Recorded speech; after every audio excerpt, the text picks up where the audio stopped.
सोचिए, एक ऐसा ब्रांड जिसका मक्खन भारत के करोड़ों घरों में रोज खाया जाता है, वो जाना पहचाना पीला पैकेट, अमूल। लेकिन क्या आपने कभी सोचा है कि इतने बड़े ब्रांड का असली मालिक कौन है? कौन सा अरबपति सीईओ या कोई बहुत बड़ी विदेशी कंपनी इस मुनाफे के पहाड़ पर बैठी है? जवाब सुनकर आप हैरान रह जाएंगे। ये मॉडल आज के पूंजीवाद के सारे नियम तोड़ देता है।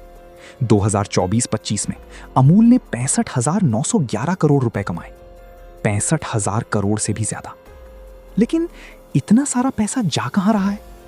क्योंकि इस कंपनी में मुनाफा बटोरने वाला कोई प्राइवेट शेयर होल्डर नहीं है, कोई अमीर परिवार इसका बोर्ड ऑफ डायरेक्टर्स कंट्रोल नहीं करता। तो फिर ये हजारों करोड़ रुपए किसकी जेब में जा रहे हैं? इस राज को समझने के लिए हमें 1946 के भारत में आए एक बड़े आर्थिक संकट की तरफ लौटना होगा। अगर आपको ऐसे बियॉन्ड बॉर्डर्स फैक्ट्स पसंद हैं तो चैनल को सब्सक्राइब जरूर करें और वीडियो को लाइक करें, क्योंकि हम ऐसे ही गहरे राज खोलते रहते हैं। अब ध्यान दीजिए, कहानी शुरू होती है 1946 में गुजरात के एक छोटे से शहर आणंद से। उस वक्त डेयरी का काम मतलब कमर तोड़ देने वाली मेहनत। किसान भीड़ भाड़ में घंटों पसीना बहाकर थोड़ा सा दूध निकालते थे, लेकिन वो एक झूठे और धोखेबाज बाजार में फंसे हुए थे। इलाके के कुछ अमीर प्राइवेट बिचौलियों ने पूरे बाजार पर अपना एकाधिकार या मोनोपोली बना रखी थी। वो किसानों को मजबूर करते थे कि वो अपना दूध कौड़ियों के भाव बेचें। असल में ये बिचौलिए किसानों का दूध ले जाते और बाजार में सारा मुनाफा खुद डकार जाते। और जो किसान खून पसीना एक करके दूध पैदा कर रहा था, वो भयंकर गरीबी में घुट रहा था। इस लूट और शोषण का नतीजा ये हुआ कि पूरी सप्लाई चेन बुरी तरह टूट गई। दूध उत्पादन का कोई फायदा नहीं बचा था, जिससे पूरे इलाके में दूध की भारी कमी हो गई। किसान भूखे मरने लगे और आम लोगों को दूध मिलना बंद हो गया। फिर शुरू हुई बगावत। त्रिभुवन दास पटेल नाम के एक किसान नेता ने मोर्चा संभाला। उन्होंने इन बिखरे हुए और शोषित किसानों को एक साथ जोड़कर एक मजबूत यूनिट बनाना शुरू किया। इसके बाद एंट्री हुई डॉक्टर वर्गीस कुरियन की। वो एक ऐसे दूरदर्शी इंसान थे जिन्होंने इस छोटे से आंदोलन को एक बहुत बड़े और सफल बिजनेस मॉडल में बदलने के लिए जरूरी रणनीति और तकनीकी ज्ञान दिया। इस आंदोलन की संरचना इतनी दमदार थी कि इसे सरदार वल्लभ भाई पटेल जैसे बड़े राजनेताओं का भी समर्थन मिला। उनका सिर्फ एक ही लक्ष्य था, इन अमीर बिचौलियों को हमेशा के लिए हटाना और खुद की एक संस्था बनाना, आणंद मिल्क यूनियन लिमिटेड, यानी अमूल। सोचिए, ये काम कैसे करता है?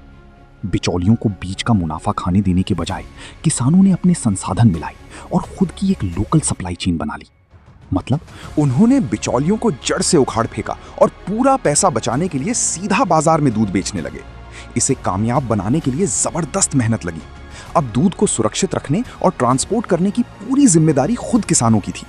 डायरेक्ट टू कंज्यूमर मॉडल चलाकर उन्होंने मुनाफे पर खुद का कब्जा कर लिया और आर्थिक ताकत सीधा जमीनी स्तर के लोगों के हाथों में आ गई। अमूल का ये मॉडल इतना सफल हुआ कि ये एक ब्लूप्रिंट बन गया, जिससे आगे चलकर Gujarat cooperative milk marketing federation या GCMMF की नींव रखी गई। इसी बड़े बदलाव को श्वेत क्रांति या व्हाइट रेवोल्यूशन के नाम से जाना जाता है। आज ये फेडरेशन 33 जिलों की 18,600 गांव की समितियों से सीधा दूध खरीदता है। इसी विशाल नेटवर्क की बदौलत भारत, जहां कभी दूध की भारी कमी थी, आज दुनिया का सबसे बड़ा दूध उत्पादक देश बन गया है। तो अब वापस आते हैं अपने पहले सवाल पर। हजारों करोड़ कमाने वाले इस अमूल ब्रांड का असली मालिक आज कौन है?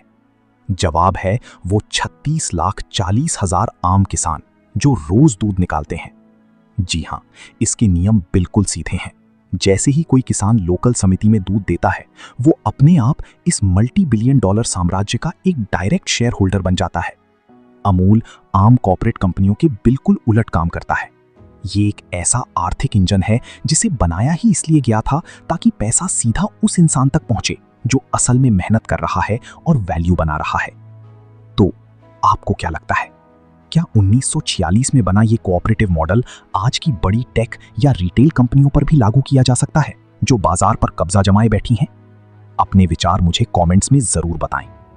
अगर आपको अमूल साम्राज्य की ये गहराई पसंद आई और ये वीडियो आपके दिल को छू गया तो इस वीडियो को लाइक करें। और हाँ, ऐसे ही और शानदार फैक्ट्स के लिए बियॉन्ड बॉर्डर्स फैक्ट्स को सब्सक्राइब कर दो यार। मिलते हैं अगली कहानी में।